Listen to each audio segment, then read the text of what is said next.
নমস্কার, আপনারা দেখছেন সময় কলকাতা। সময় নিউজ নিয়ে আমি পৃথা রয়েছি আপনাদের সঙ্গে। এখন চোখ রাখবো বিস্তারিত সংবাদে। বারাসাতের বিগ বাজেটের পুজোগুলির মধ্যে অন্যতম হলো বারাসাত 4-এর পল্লী সার্বজনীন দুর্গাপুজো। প্রতি বছরই অভিনব সজ্জায় সেজে ওঠে এই পুজো মণ্ডপ।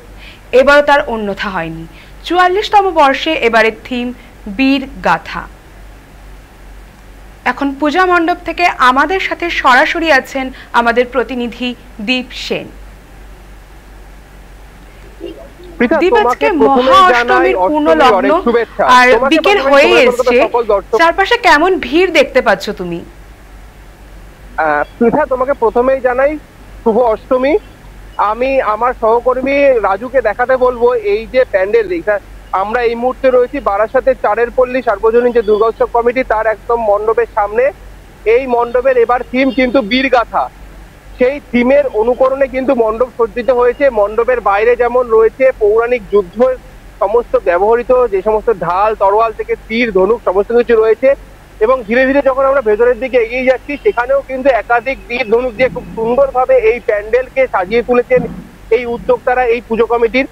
প্রতি বছর কলকাতার বড় বড় বিগ বাজেটের পুজো কমিটিগুলোর সাথে কিন্তু একেবারে টক্কর দেয় বারাসাতের এই 4-এর পল্লী। এবং উপরেই দেখতে পাচ্ছ একেবারে যুদ্ধের, পৌরাণিক যুদ্ধে যে সমস্ত কাহিনী ব্যবহার করা হতো সেই সমস্ত একদম ফুটিয়ে তুলেছেন তারা। এবং ধীরে ধীরে যখন গর্ভগৃহের দিকে এগিয়ে যাচ্ছি তখন দেখতে পাচ্ছ ওপরে আমার সহকর্মীকে দেখাতে বলবো যে বিভিন্ন যুদ্ধের যে সমস্ত আকৃতির সৈন্যবাহিনী যেভাবে যুদ্ধ করতো সেই সমস্ত চিত্র কিন্তু তারা এখানে তুলে ধরেছেন। এবং আমি এখানে দর্শনার্থীর সাথে একটু কথা বলবো। দিদি, আচ্ছা, আমি একটু দর্শনার্থীর সাথে কথা বলবো এখানকার। ম্যাডাম, কত নম্বর পুজো হলো আজকে দেখা? আমি যা শুরু করেছি। কেমন লাগছে এই বীর গাথা দেখে? খুবই ভালো লাগছে। কোথা থেকে এসেছেন? আমার বাড়ি এখানে, এটা আমার লোকাল। তো একেবারে দেখো অতি সুন্দর এই প্যান্ডেল। এবং ধীরে ধীরে আমি যখন আরো ভেতরের দিকে এগোচ্ছি সেখানে কিন্তু যুদ্ধক্ষেত্রে ব্যবহৃত যে সমস্ত হাতিয়ার সেগুলো তেমন রয়েছে। পাশাপাশি কিন্তু আমি যখন গর্ভগৃহের দিকে আস্তে আস্তে এগোচ্ছি সেই গর্ভগৃহের মধ্যেও কিন্তু রয়েছে একাধিক যুদ্ধে ব্যবহৃত সরঞ্জাম। পাশাপাশি আরো একটি আকর্ষণীয়, যেটা মূল আকর্ষণ এই যে পুজো মণ্ডপে, সেই মূল আকর্ষণটি হলো আমাদের যে বীর বিপ্লবী তাদের ছবি যেমন রয়েছে মণ্ডপের ভেতরে। পাশাপাশি অপারেশন সিঁদুরে যারা অংশগ্রহণ করেছিল সেই সমস্ত সৈনিকদের ছবি পাশাপাশি রয়েছে কিন্তু।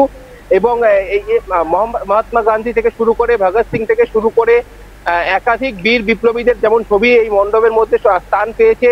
এবং মাতৃ প্রতিমায় যেমন প্রতি বছর আভিজাত্য রাখেন তারা, সেই আভিজাত্য কিন্তু এবারও বজায় রয়েছে তাদের। তারা কিন্তু মাতৃ প্রতিমায় যে আভিজাত্য সেটা কিন্তু বজায় রেখেছে। অসাধারণ এই মাতৃ প্রতিমা।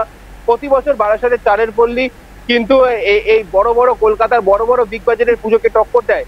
এবারও কিন্তু তার ব্যতিক্রমী নয়। পৃথা, দীপ, এই সম্পর্কে উদ্যোক্তারা কি জানিয়েছেন? হঠাৎ এমন একটা থিম তারা কেন বেছে নিলেন? দেখো, পুজো উদ্যোক্তার সাথে আমরা একটু আগেই কথা বলেছি, তখন কিন্তু তারা বলেছেন তারা যখন গত বছর পুজো শেষ করেন তারপরেই যে এখানকার শিল্পী, সেই শিল্পীর কাছ থেকে কিন্তু তারা প্রথম, আমি কিন্তু সরাসরি রয়েছে পুজো উদ্যোক্তা আমাদের কাছে। আচ্ছা রাহুল দা, প্রথমেই তোমাকে অষ্টমীর অনেক শুভেচ্ছা জানাই। এবং এই যে বীর গাথা থিম, এই থিমটা কি করে মাথায় এলো যদি দর্শকদের বল? অবশ্যই দেখুন, এটা আমাদের মাথায় এসেছিল যে এই মুহূর্তে দাঁড়িয়ে আজকালকার দিনের বাচ্চা ছেলেমেয়েরা কিন্তু জানেই না মহাভারত কিংবা রামায়ণ। আমাদের সময় যেমন আমরা টিভিতে দেখতাম মহাভারত, রামায়ণ, কিন্তু এখনকার দিনে কিন্তু সেগুলো দেখা যায় না। ফলে আমরা চেষ্টা করছি সেই বাচ্চাদেরকে যাতে এই রামায়ণ কি মহাভারত কি এটা যাতে অন্তত বোঝানো যায়, সেটার জন্যই আমরা এই বীর গাথার থিমটাকে রেখেছি। এই যে দেখতে পাচ্ছি ভেতরে আমরা রয়েছে একাধিক সৈন্য ছবি, যারা অপারেশন সিঁদুরে পর্যন্ত অংশগ্রহণ করেছে সেই সমস্ত সৈন্য ছবি রয়েছে। এই ভাবনাটা তো প্রথম মনে হচ্ছে। অবশ্যই দেখুন, আমাদের যেটা করা বীর গাথা মানে আমরা চেয়েছি আমাদের দেশের অন্তরে যারা যে সকল বীররা রয়েছে, যারা আমাদের দেশের জন্য প্রাণদান দিয়েছে, তাদেরকে যাতে মানুষ চিনতে পারে, সেই জন্যই কিন্তু আমরা এই সমস্ত ছবি দিয়ে তাদেরকে অন্তত একটা সম্মান জানানোর চেষ্টা করেছি। একেবারেই বারাসাতের 4-এর পল্লী বড় বড় কলকাতার বিগ বাজেটের পুজোকে যেমন টেক্কা দেয়, সেই টেক্কা কিন্তু এবারও তারা দিচ্ছে। বড় বড় কলকাতার বড় বড় বিগ বাজেটের পুজোয় তারা টেক্কা দিচ্ছে। পৃথা, একেবারে দীপ, যেমনটা তুমি বললে, জেলার পুজোগুলো কিন্তু এখন কলকাতার পুজোর থেকে পিছিয়ে নেই। এবং বারাসাত 4-এর পল্লী যেভাবে তাদের পুজো মণ্ডপ ফুটিয়ে তুলেছে তার এক কথায় অনবদ্য। ধন্যবাদ দীপ আমাদের সঙ্গে থাকার জন্য।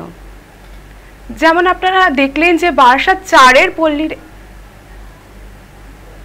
যেমন আপনারা দেখলেন যে বারাসাত 4-এর পল্লীর এবারের থিম হলো বীর গাথা।